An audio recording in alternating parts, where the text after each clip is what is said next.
Hi, everyone. My name is Kelsie Jacobs. I'm here on behalf of Technology, Innovation, and Law. This is the Adapt, Create, and Innovate TIL series where we interview creative entrepreneurs or just entrepreneurs of color that we'd like to highlight. And today we have Mr. Keenan Williams of Rezi. And today he's going to tell us about himself and a little bit about his company. So, Keenan. Hey guys, extremely happy to be here.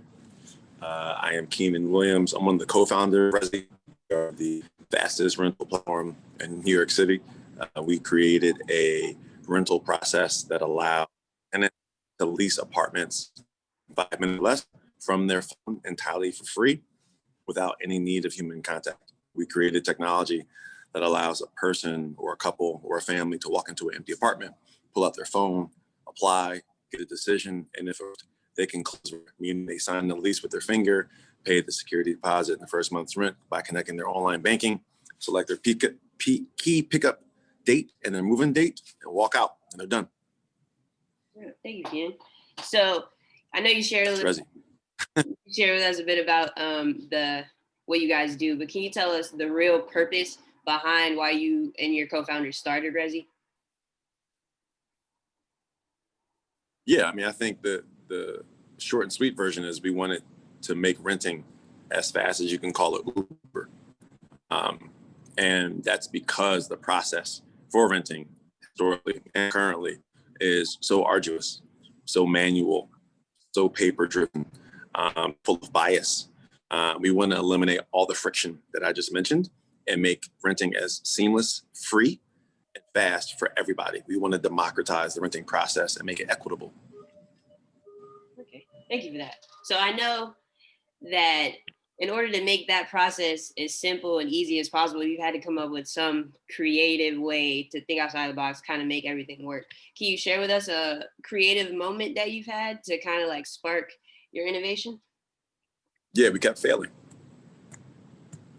Really that simple. We refused to quit. So the more we failed, the more we figured out. The more we figured out, the more it pushed us to be creative. So the creative moment, the inflection point of making Rezi work to the degree it works now is because we pivoted the business model 4, 5, 6 times. We failed a double-digit amount. It took us years. The fact is, the creative moment isn't a moment. It's a collection and series of steps over a long period of time, trying. So that's what pushed our creativity, trying and failing. Thank you for that very candid share. I know that one of the hardest parts about starting is starting. So I know that you guys failing over and over probably led to your immense success. And I can't speak highly enough about that, just because I know that you mentioned to us before, about how long it took you just to get to kind of where you are now, and how you aren't even satisfied with where you are now. So I respect that. And leading into that, I'd like you to tell us a little bit more about you. That's fine. Yeah, I mean, well, first and foremost, it's not that I'm not satisfied. I mean, right. But the team here, right, my co-founder, staff, the company in itself, I would say you always have to find some level of satisfaction and then balance it with some level of hunger for more. I think that balance between satisfaction and hunger is the line of belief. And that line is what you actually tiptoe along the whole time. You'll lean to hunger more, you'll lean to satisfaction more at points, but the line to is this belief line. And I think for us, when it was just myself and my one co-founder, Sean, in a room years ago with just a whiteboard and 2 old laptops, we had belief. And when we grew and we became a co-founding team of 3, and then we grew to a company of 5, and then a company of 10, leading up into 30 plus. I think the entire time, the consistent theme for us was always treading that line of belief and never deviating too far from it, left or right. Like the North Star, that's the course we stay on. So always satisfied with success, always hungry for more, but it's all rooted in this belief of what it can be, right? What we believe it can be and what we are working so that it will be is the largest leasing platform in the world, one in which it doesn't just move in an expedited fashion and let people lease quickly or let landlords list their apartments quickly. It becomes ubiquitous with renting itself, right? So we want to replace the word renting with Rezi. So if to get an apartment is to use Rezi, right? To find your best home, to find your new home, it's Rezi. So that's our North Star, right? And a ton of things will come in between. But with each stage, we're always still focused and believing in that North Star. So I just wanted to make sure that I got that clear. I will always have a smile on my face, winning or losing. And I tell people all the time, my behavior, my mentality, my emotional state is the same when we had $40 in our account. It'll be the same when we have $4 billion in our account. Like, it's still all about that central belief. So yeah, about me, I guess in particular, where do you want me to start? There's a lot I can go, and I want to make sure I maximize your time and respect it. Oh, good. Please, wherever you'd like to start is where we start. I mean, just give me a guidepost. Are we talking? Let's start with your background at FAMU. We can start with that. Sure. Kind of how they started with that. Yeah, no, college is, the best thing about college candidly is the experience with relationships developed. One of those key relationships is one of my co-founders, Sean. We were in undergrad together. We were in the same business program together. And, without even having a deep bench or an extended working relationship, the fact that we had that friendship and bond from sort of quote unquote day one, it led us to have a very easy path to committing to work together later in life, right? Technically this is the second company. The first one had a fantastic failure. Eurodealclose.com. But I think the commitment and the relationship that got us to be great partners today stem from FAMU, stem from study hall, stem from taking the same classes, stem from, chasing professors and trying to get the best grade. Personally, FAMU, my biggest focus there was probably was relationships, right? I think candidly, my belief system in college in and of itself, then and now, is it's only really good for relationships.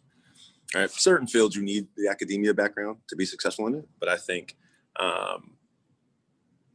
net when you graduate, the thing you use most, again relative to certain fields, are relationships. And some of the best ones ever built were in college.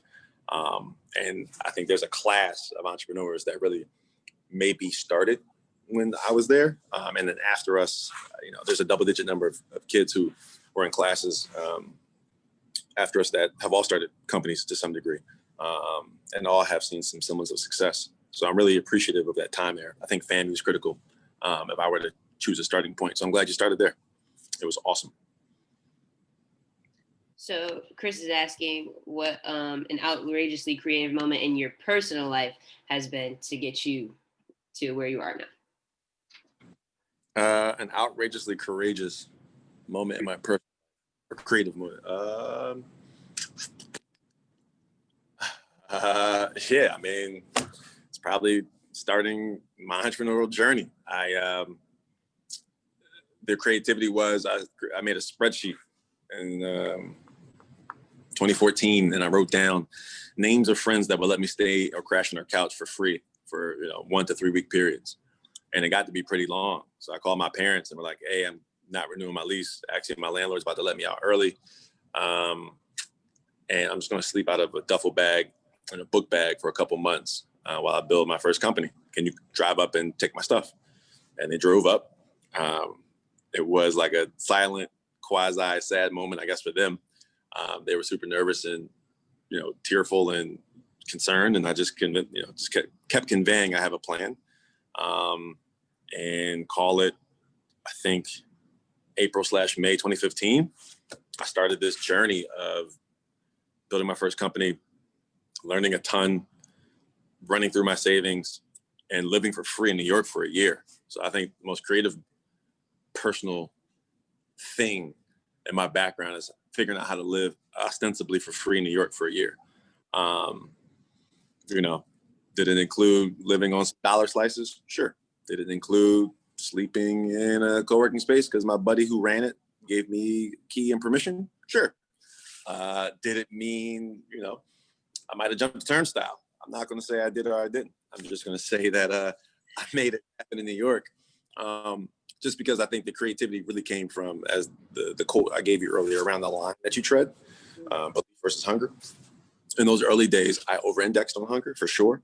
But at that point in time, it was necessary because that over-indexing on hunger kept me committed to the belief that it could work, to the chagrin of everybody, to my family who told me to please, come home, to my co-founder who was like, dude, just get a job. Like, you don't really have to keep doing this. Like we can do it different. And I was like, nah, nope. I'm just going to dive in, double down and jump head first. That's also just my personality. To, the early employees, right? One of which who was like, dude, I just want to work for Rezi because Keenan, I see you here every morning and you're here every night when I come and go. And I know I get here early and I know I leave late and you're still here. And then funny enough, one Saturday morning, he came in at like 7 and he was like, oh shit, you're sleeping here. And I was like, yep, jigs up. That's how I'm here all the time. Yeah, I mean, like that story is real, right? That over index was necessary, right? Because a lot of the early team members at Rezi, made their bet because they saw how I operated and they saw how my co-founders operated and they saw just a consistency. But I think all that is attributed to that creative decision I made back in early 15, where I was like, I could just live here. I'll figure it out. Mom, dad, come get my stuff. So yeah, that's a pivotal moment. So I know you mentioned a little bit about your team. So can you tell us how you and your team kind of bring everything together and really give Rezi some value, like really use it to create value at Rezi? Yeah, sure. I think it really goes back to our values. So our company has a set of values.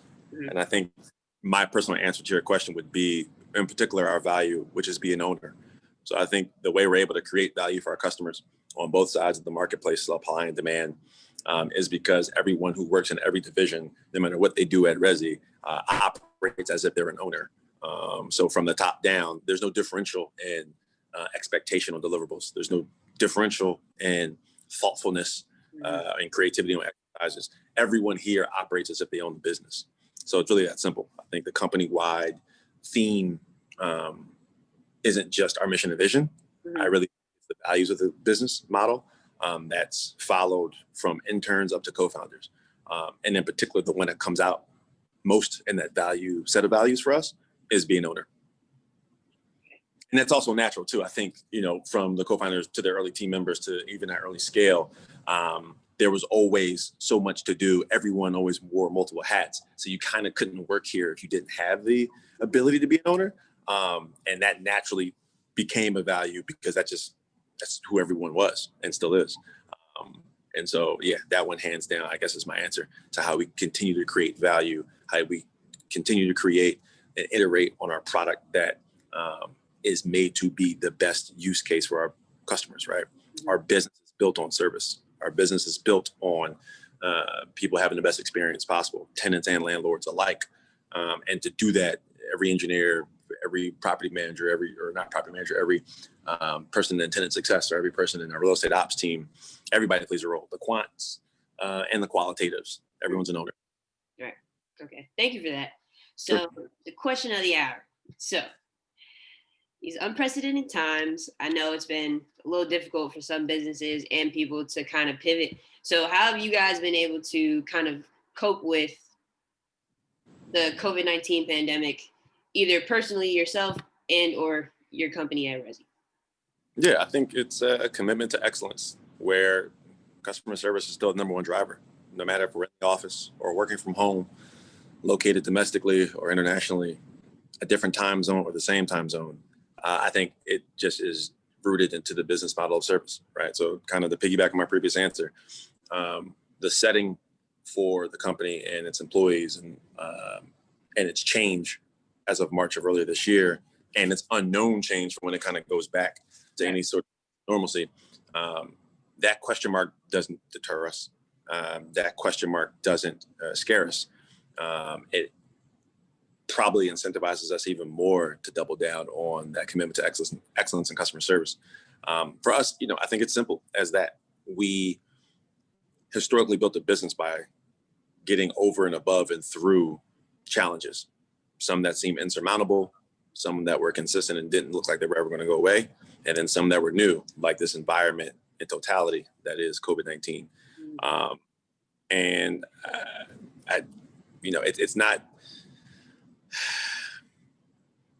it's not something that we take lightly, but it is just another challenge. It really is another hurdle. I probably have that position most likely because I'm just battle tested, and so is the team and every co-founder and every team member. Everybody here is. Being battle tested made us look at coronavirus, of course, with a level of severity that we've never looked at anything else before, right? Because we're talking about the health of people, not just a financial challenge or a conflict or a big customer leaving. You're talking about people's lives. So with that said, we tend to do things at extremes. So we over-indexed on safety, shut the office down. We made it mandatory for everybody to work from home. But I think when it comes to the deliverable, which is customer service, and the value proposition, which is building a phenomenal experience, leasing, landlords and tenants alike only saw us get better, only saw us get faster. And our commitment to adapting was by becoming more autonomous and driving even harder towards the North Star of making renting as easy as calling or fast as calling an Uber. We did that years ago. We were saying that when replaced Uber with Seamless, right? That's always been the North Star from day one. So coronavirus, COVID-19 did nothing but support doubling down on getting to a place faster of autonomy, faster to a best case, high level of service, making landlord experiences on the platform the same as a tenant who's leasing, for landlords who want to list apartments. So for us, it became an opportunity to show up. And because we were battle tested, we know how you win best is by showing up with your full self. And so once we got through the resettling of the new environment, working from home, being distant, having to, FaceTime and Google Meets, everything, we just got right back on track. Thank you for that. I know a lot of people can probably benefit from positive look on things. So I think that'll help people out a lot. So What comes next for you at Rezi? I know you mentioned a little bit about how you guys want to surpass and be the best at what you guys do. So what comes next for you guys? You know what? For us, unfortunately, the answer to that question really isn't there's a next. There's a roadmap full of steps, and there's always a path to take, because figuring out how to do something that's never been done before takes constant testing and iterating. What comes next could not work. So we don't really ever bet what's next. We know we want to do next. We know what we want to test next. But I think the real way to kind of answer your question completely is everything we do next, what we're doing now, and what we've done previously is to achieve our North Star, right? What comes next is the same intensity and doubling down on the path toward, kind of two things, becoming ubiquitous. Everyone who rents always wants to rent on Rezi everywhere in the world at all times, right? Which is like the word Rezi becoming synonymous with the word renting, right? We want to literally replace any other thing that's associated with renting with Rezi. So when people say, did you get your new apartment? Yeah, of course I did. I checked Rezi, or things of that nature. And to continue to take care of our team and people, right, is what's next, right? To continue to figure out how to, again, in an environment where the future is a question mark, figure out how to service our customers and our team, right? I mean, we're a people-driven business. We don't define success any other way other than our users having the best experience, our team members being able to buy into a business model that they believe in, and servicing people with care, right? Technology never eliminates the need for someone to feel like they're being cared for, taken care of, and feel like they can get answers. So for us, it's that path of, doesn't really end, right? Success doesn't have a completion date. And I think personally, as an individual person, just to speak on my view of success, I don't really want to get to the mountaintop. When you get to the mountaintop, it's over. It's done. You're just sitting there looking down, kind of patting yourself on the back. I love the journey, right? I love living on the path up. I love going through the steps and the challenges because that's where, that variability of highs and lows gives you the most, in my personal opinion, the most knowledge, the best lessons, the most understanding, because you're seeing things from sort of all angles versus one. Defining success and giving you an end date, or even, trying to compartmentalize what's next to then define success, I think is too linear for me. And I tend not to do anything in singularity. I like to stay super open and allow the universe to just manifest my desires. And that's what I'll continue to do. So I think the answer is we're going to get to ubiquity. That's what's next. Striving to be the #1 leasing platform in America, then the world. That's what's next. So before we wrap it up, do you have any words of wisdom or any parting words you'd like to share with the audience? Yeah, I think it kind of goes back to that earlier question you asked me, when my answer to you was we failed a lot, right? Creativity and commitment only comes with the start. So kind of to piggyback on that first point you made, which was people struggle with the start. The wisdom, I'm not going to give you a bunch of gems that make you want to snap your fingers or clap your hands or write notes that kind of just live on that paper and then they die, because after you wrote that note, you don't really remember it again. What I can say is start. If you're listening and you haven't started, start. It's that simple. You couldn't, to the listener who hasn't started, it's a waste of time to listen to my gems, because you can't use them, because they're built around if you executed, if you began, if you kicked off, if you failed, if you got hurt. So I tend not to give gems and, quotable context and words of wisdom, because they're not usable if you haven't started. So start. And I think the beauty of once you start, the folks that really do want and need words of wisdom, they'll reach out to you and say, hey, can you connect me with Keenan? Or, hey, when's this next one? Or, hey, can I get this video? Like, I like giving words of wisdom when someone's shown they want it, when there's a use case for it. So yeah, my answer is simple. Just really start. I have a lot of expletives I could have used there. I'm trying to keep it nice because I'm talking to a legal platform. But like, my answer is effing start.